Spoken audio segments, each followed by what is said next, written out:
Jesus once said, "In this world you will face trouble." Suffering comes to find all of us. The loss of a loved one, a cancer diagnosis, the breakdown of a relationship.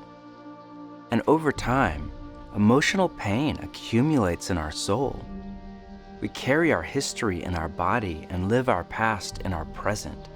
And all too often, our unhealed emotional pain sabotages our spiritual formation into people of love. When pain and suffering come knocking on our door, what do we do?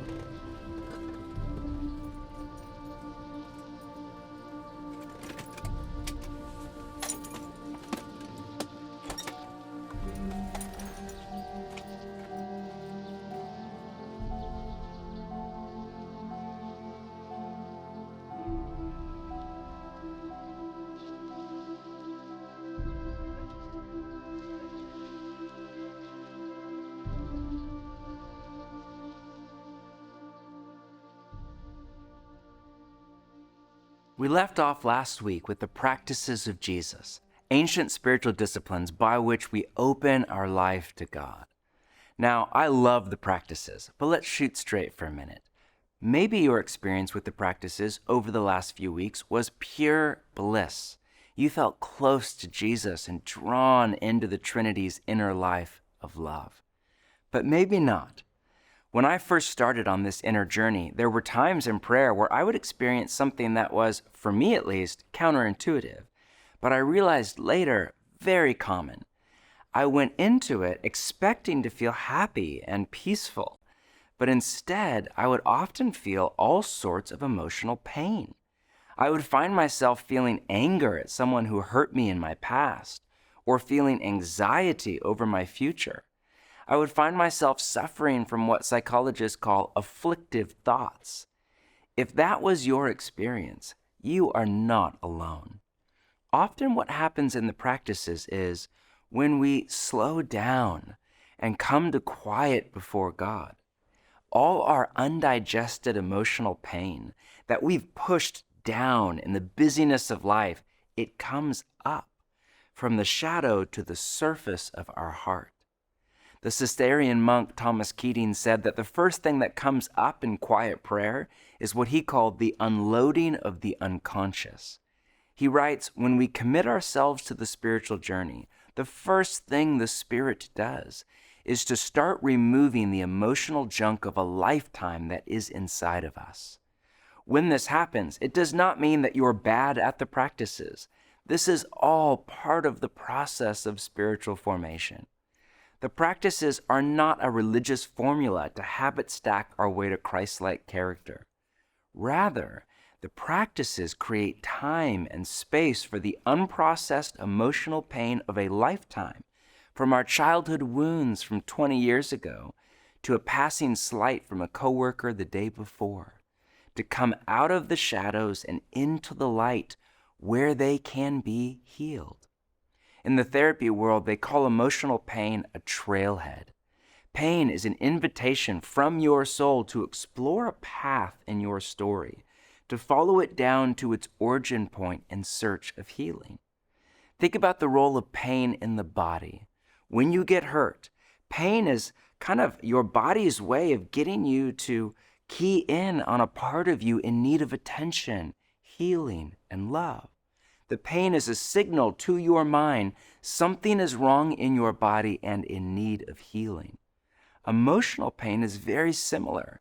It's often a signal from our soul that some aspect of our person is in need of attention, healing, and love. The problem is, the modern world does not know how to deal with pain. There are three common cultural responses to emotional pain. The first is to deny. You just deny that you have pain. This is the most popular response in a lot of Christian circles because it's so easy for us to spiritualize our denial as faith in God. The psychologist John Welwood called this spiritual bypassing, which he defined as a tendency to use spiritual ideas and practices to sidestep or avoid facing unresolved emotional issues, psychological wounds, and unfinished developmental tasks. It is a futile attempt to co-opt the Christian theology of hope to skip over our pain and chase the Western life script up and to the right. The thing about denial is, it works incredibly well. It is the most effective of all coping strategies. The problem is, it's a short-term strategy and it's incredibly dangerous. Think of physical pain. If you get hurt and it's not dangerous, your body will likely self-heal. Just give it a few days or weeks. But if you have a pain in your body that won't go away, it's highly likely that something is seriously wrong. And if you deny it or ignore it or pretend it's not real, it could grow and damage you or even kill you long term. Sigmund Freud was wrong about almost everything, but he was right that whatever we refuse to face in our inner lives has the most power over us. Denying any part of our inner life, especially those parts that are in need of a healing touch, always has destructive consequences on us and on others. The second option is you detach. You emotionally disconnect from your feelings. Certain personality types seem to have the ability to cut off their emotional pain. But if we cut off our emotional pain, we inadvertently cut ourselves off to the whole spectrum of emotion, lows and highs. We don't feel sadness, but neither do we feel joy or wonder or gratitude. Of course, the most popular way people deal with their pain is to drug it. Many people literally drug their pain with alcohol or cannabis or pain meds, but most of us drug our pain more figuratively with our cultural narcotic of choice. It could be work or our career, or sex, or romance, or social media, or entertainment, TV and film and video games. It could be anything that is used as a distraction from our pain and our God, rather than a pathway through our pain to God. When we turn to drugs, either literally or figuratively, we feel a momentary relief from our pain, but ultimately we make our anxiety or sadness worse, not better. But none of these ways of dealing with emotional pain are the Jesus way. The Jesus way is to meet God in our pain. What does the Jesus way look like? Let's read from Matthew 26, which is arguably the most painful moment in Jesus' life. It's the night before the cross, when he's feeling the weight of what's coming: Judas' betrayal, his best friend's denial, his disciples' abandonment, his coming rejection, humiliation, torture, and brutal death. What does he do? Does he deny it? It's okay, God has a plan, other people have it way worse. No. Does he detach? It is what it is. No.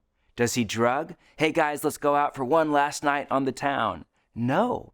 He goes to a quiet place with his closest friends that he can share anything with. And then we read this. Then Jesus went with his disciples to a place called Gethsemane, and he said to them, "Sit here while I go over there and pray." He took Peter and the two sons of Zebedee along with him, and he began to be sorrowful and troubled. Then he said to them, "My soul is overwhelmed with sorrow to the point of death. Stay here and keep watch with me." Going a little farther, he fell with his face to the ground and prayed, "My Father, if it is possible, may this cup be taken from me, yet not as I will, but as you will." Notice the line, he began to be sorrowful. Jesus intentionally makes space for all of his feelings of sadness to come up, and he meets God in his pain by offering his feelings up to God in prayer. This practice, what has come to be called lament, is a key feature of what the pastor Pete Scazzero calls emotionally healthy spirituality. Scazzero's thesis is that it is impossible to be spiritually mature while remaining emotionally immature. But emotional health doesn't mean you're happy all the time. Jesus was the most emotionally healthy person to ever live. And in Luke's version of the story we just read, Jesus begins to sweat blood, a medical condition called hematohidrosis, which is brought on by extreme duress. Emotional health means, one, you're aware of your feelings. You have the capacity to notice and name your inner life in a spirit of welcome and gentleness. And two, you're not run by your feelings. You have the capacity to sit with your feelings and let your body process them before God in prayer without them causing you to behave in unloving ways. Psychologists call this emotional regulation, and the New Testament calls it self-control. But to become emotionally healthy means we have to go on the inner journey, as some call it, to meet God in our pain. We have to learn how to pray our pain to God and share our pain with each other. This is why so many find therapy to be a key part of the inner journey. Processing our pain with an older, wiser, loving soul can be deeply healing. But through practices like silence and solitude and prayer and therapy and friendship, we make time and space to process our pain and suffering with God and our community. This is often a slow, painful process, but it is the crucible of our formation. Pain and suffering are inevitable in life. Again, Jesus said, "In this world you will face trouble," not may, but will. There is no version of your life where you do not feel emotional pain. The Jesus we follow was himself betrayed, abandoned, falsely accused, unjustly treated, and murdered. The prophet Isaiah called him a man of suffering and familiar with pain. The writer of Hebrews said, "We do not have a high priest who is unable to empathize with our weaknesses, but we have one who has been tempted in every way, just as we are." And while few of us have ever experienced the level of trauma that Jesus did, we have all been hurt, wounded, and thrown into trials and tribulations. Left unhealed, the unresolved emotional pain of a lifetime will sabotage our spiritual formation into people of love. If we allow hurt and anger and bitterness and fear to fester in our soul, it will undermine our best intentions to become like Jesus. Hurt people, as the saying goes. Psychologists give us categories like trauma, attachment, emotional triggers, and more to name the unhealthy patterns that arise from pain and suffering, and in turn ruin relationships and block our transformation. But there is good news. Jesus went on to say, "Be of good cheer, I have overcome the world." Because of Jesus' incarnation, crucifixion, resurrection, and ascension, no pain and suffering is meaningless as it is in a secular worldview, because death and all his friends have been overcome by Jesus, which means the very pain and suffering that can sabotage our spiritual formation can become the secret to our spiritual formation. Our breakdowns can become our breakthroughs. The risen Christ has the power to take any evil, no matter how heinous, and use it for good. Nothing is wasted. As Paul writes in Romans, we know that in all things God works for the good of those who love him. James says it this way, "Consider it pure joy, my brothers and sisters, whenever you face trials of many kinds, because you know that the testing of your faith produces perseverance. Let perseverance finish its work, so that you may be mature and complete, not lacking anything." Peter adds this, "For a little while you may have had to suffer grief in all kinds of trials. These have come so that the proven genuineness of your faith, of greater worth than gold, which perishes even though refined by fire, may result in praise, glory, and honor when Jesus Christ is revealed." Do you see it? the very pain that we all want to deny or detach from or drug, is the pathway to our transformation. If we, like Jesus, will only meet God in our pain.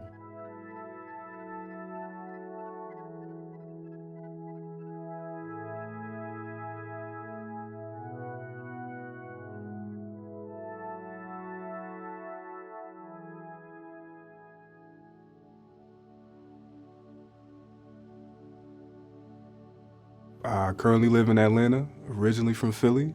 Spent some time in Portland. And I have the honor of working at an organization called Bible Project, where I get to be a professional nerd or an associate research scholar in the traditional type of title. And just trying to help people understand the Bible as a unified story that leads to Jesus. Death is a pretty frequent visitor in my life, but I can't count on two hands how many people that I personally know that are no longer here. And I'm like, okay, God, you gotta show up for me. I found myself really praying, like praying. And in Black culture, when you mean something, you say it twice. you're like, yo, I'm not joking. Like, I'm just joking. You know what I'm saying? But I found myself praying. And what I mean by that, like, I'm literally laying before God, head to the floor, or I'm sitting in my car crying. That's typically where I pray, just sit in my car. And I found myself going like, yo, you gotta do something about this. I'm still on a journey to understand what that means. But if I watched your son through these retellings in this thing that we call the Bible, if I've seen him navigate pain and suffering, how do I pattern that way? Oh, he always talked to you. Okay, so that means I should probably talk to you if he's my rabbi. And so I go, Father, you gotta do something. Like, I know in theory, again, that there's coming a day when all pain, suffering will be eliminated, where tears will be wiped away, where there's no stone unturned when it comes to God's redemption of all things. But until that day, I'm in the here and now. Like, I live outside of the garden. I gotta go to God. And if I don't, I feel lost. Feel very lost. No amount of conversations that I have with family or friends or associates or whatever category of people, there's nothing like when I actually take time to stand with God face to face through prayer. And I'm like, yo, this is how I'm feeling. This sucks. Yeah, I'm a preacher. I don't want to fluff them up and give, you know how I feel like Psalm 13, I think it's Psalm 13, when David writes how he's like, yo, this is how I really feel up front. And then he gets into a petition, and then he gets to praise at the end. So much of my theology of suffering and so much of my prayer life has been, let me fluff God up first.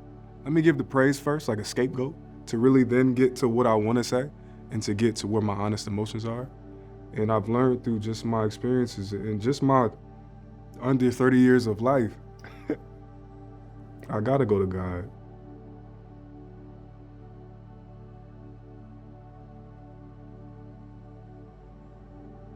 Touching on our emotional pain can bring up quite a lot.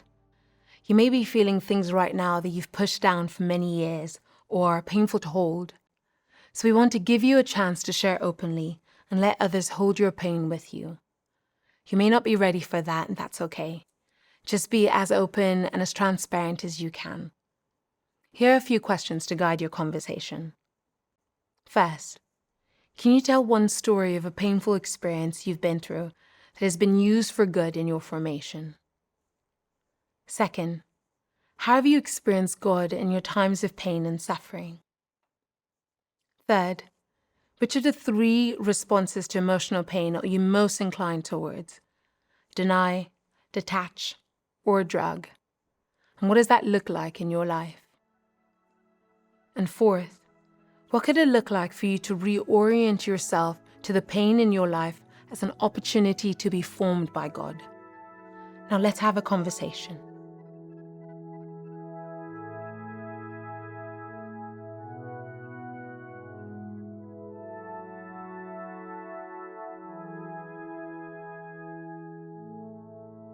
This coming week, we're reading part 5 of the Practice in the Way book. In your companion guide, you find extra resources to go further, but go ahead and open to session 5 as we prepare for this week's spiritual exercise.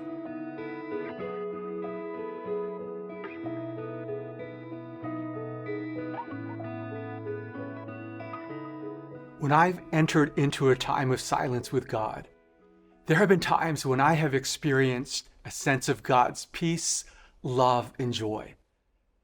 But there have also been times in the silence, like John Mark's experience, when anxiety has risen up in my heart, or a feeling of anger, resentment, or envy towards someone. I name these emotions and then lift them up to God in prayer. The journey into emotional health involves learning to notice and name our emotions in the presence of God. When we notice and name our feelings, they have less power over us. If you were to name a painful emotion like fear, anger, disappointment, or jealousy, a brain scan would show that your very act of naming it quiets that emotion. This is why psychiatrist Dan Siegel encourages us to name it to tame it. This week, for our practice, we are inviting you during your rhythm of daily prayer to set aside time on a particular day for a specific prayer exercise that we have prepared in your guide called Noticing and Naming Your Emotions. The purpose of this prayer is to bring our emotions to God and to experience His love and presence. Begin by finding a quiet place that's distraction-free, without devices, to pray.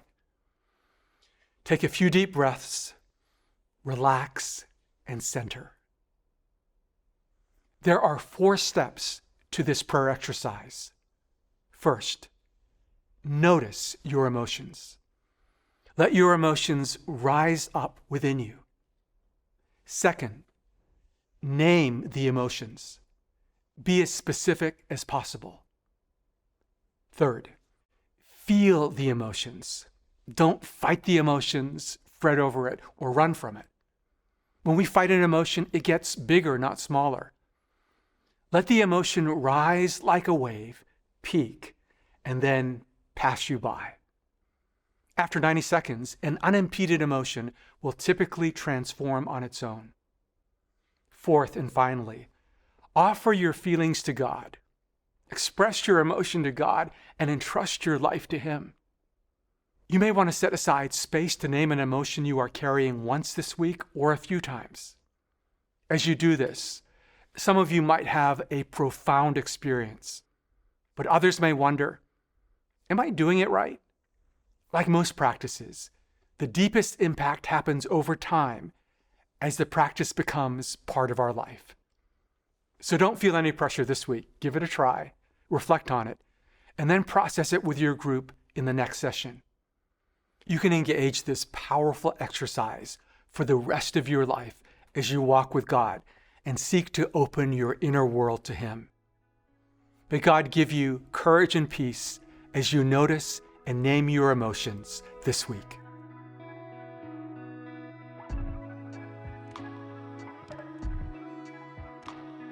In this episode, we covered these key points. The practices are not a religious formula to habit stack our way into spiritual formation. When we slow down and come to quiet before God, often the first thing that comes up is emotional pain, as our soul begins to process and discharge all the pain and suffering of our life. There are 3 primary ways people deal with pain: deny, detach, or drug. But the Jesus way is to meet God in our pain. Left unhealed, emotional pain can sabotage our transformation. But if we open it to God, it can become the secret to our transformation.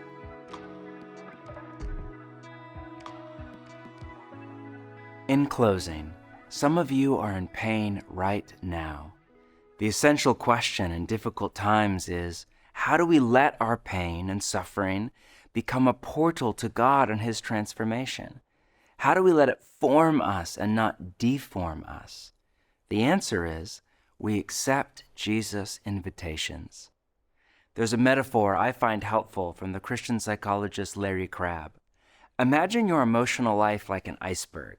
Above the surface is what Dr. Crabb calls the managed life, where our focus is on living by a set of principles to be successful. Our driving question is, how do I look and feel good? But inevitably, we get hurt, betrayed, rejected, let down, and we slip down into what he calls the wounded life, where our driving question is, what can I do to get back to looking and feeling good? Most of our life is here below the surface. And the invitation of Jesus is not to go up and out of our pain, but down and into it, to meet God in our pain, in what Dr. Crabb calls the formed life, where our question becomes, what is God doing through this and in me? That is the question of an apprentice of Jesus. This means we do not need to fear suffering. As Jesus said, do not let your heart be troubled. You don't need to be afraid. You don't need to seek suffering out. It will come and find you. But when it does, if we meet God in it, he can turn all of it for good if we only surrender to him day by day. And we can say with Julian of Norwich, all will be well, all will be well, and all manner of thing will be well.